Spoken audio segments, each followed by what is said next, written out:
This is the 77 WABC minicast. Good afternoon, everyone.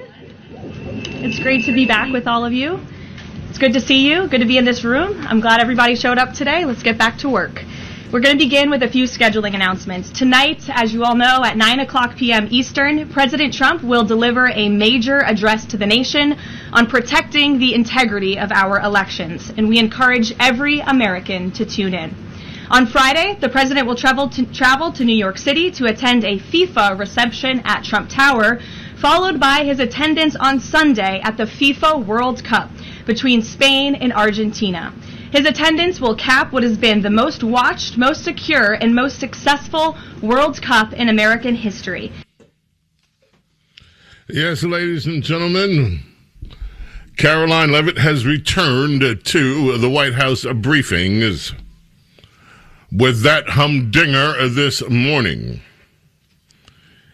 It is the Thursday edition of Bo Snerdly's Rush Hour, fastest hour in American media. And as you heard, President is intending on going to see the World Cup, a challenge between the colonizers, the ancient and medieval and golden age, golden empire conquistadors of Spain versus the humble, good, downtrodden, oppressed people of Argentina, who they colonized, or began their quest for colonization, I should say, in 1516, when Juan Diaz el Solis first arrived.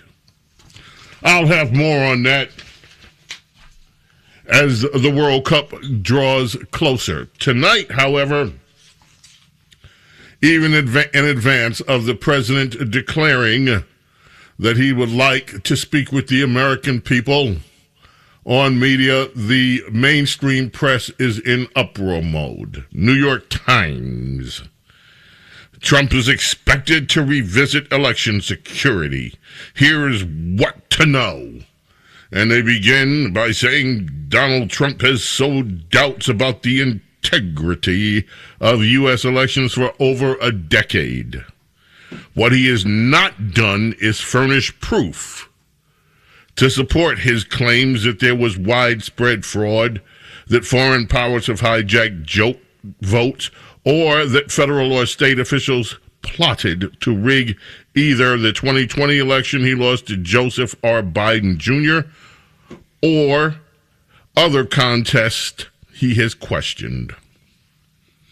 The Times goes on to say that Donald Trump is likely to revisit some of these assertions during a primetime address to the country Thursday that is expected to center on election security, potentially intensifying his efforts to undercut faith in the results of American elections.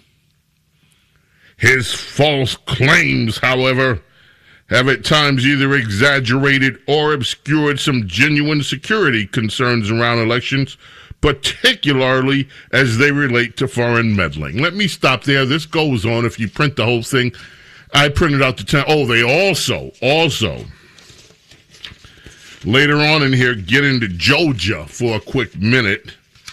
And they tell us that even though there's no proof of anything, that Georgia's senators are already on guard, pretty much is what they're reporting, just in case Donald Trump raises claims about what happened in Georgia. And why would that be a concern? Why would that be a concern? Both senators in Georgia apparently have ramped up efforts to make sure. Here's the reporting that came from the New York Times earlier today, this afternoon. Georgia's two Democratic senators didn't wait for President Trump to try to undermine their legitimacy with false claims about their crucial election victories in 2020 that propelled Democrats to the Senate majority. In interviews and social media posts, Senators Raphael Warnock and Jon Ossoff has aggressively countered a potential presidential claim that they did not win their seats fairly. They acted after reports that the president would use a speech scheduled Thursday evening to take aim at them, alleging widespread fraud in Georgia voting 6 years ago, despite multiple inquiries that produced no evidence of wrongdoing. Well, you know what? If President Trump has something to say about it and is presenting evidence, it would seem to me, rather than try to discount everything in advance, the prudent course of action would be perhaps to wait and to see if there is new evidence. If this is going to be what the New York Times says it's going to be, which is just another harangue of stuff that Donald Trump has gone before, then what's the problem? What's the problem? That's all I got to say. He's covered all this before. If there is something new here, wouldn't it stand to reason that we should hear what the president has to say, judge what he's saying for ourselves? If he comes up with evidence, have the evidence investigated. If he doesn't come up with any evidence, that'll speak for itself. If there's nothing to see here, there's nothing to see here. In which case, why would he be asking us to see what he's got on Thursday night? So you get all this advance. Basically, what the Times position is, whatever he says, he's going to lie. It's been false. It's been false. The New York Times, the rest of the mainstream media, has made a point about saying everything concerning election integrity that the Republicans talk about is false. Everything. It's all false. And even in their own things, this little paragraph that I read earlier from the New York Times, his false claims, however, have at times either exaggerated or obscured some genuine security concerns around an election, particularly as they relate to foreign meddling. Well, you know what?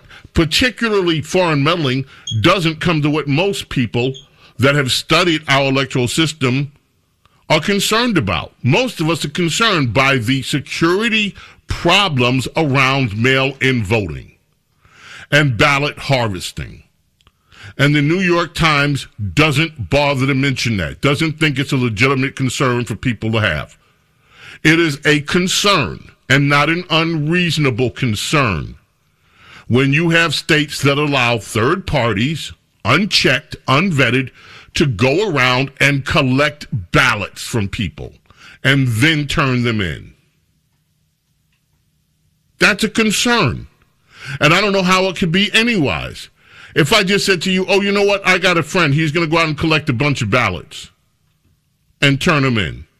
We're going to go and visit nursing homes, and we're going to go and visit a whole bunch of places where people are like that and collect the ballots from people. Well, who are these people? Are they government employees? No, they're just volunteers. They're people. In some cases, paid for. They're going to go collect.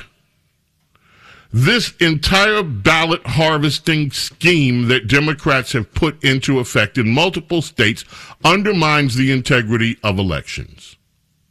The way mail-in ballots have been conducted, especially when you get to states like Pennsylvania, when you get to other states where judges have gone against what the legislature intended to be the process, to say, well, no, you can count votes for whenever after. It makes people have doubt about the integrity of the elections. And I don't care what the New York Times says. I don't care what the rest of the mainstream press say. People have a legitimate concern about elections. I, for one, can't wait to hear what the president has to say. And if he comes up with something, give it a fair listen.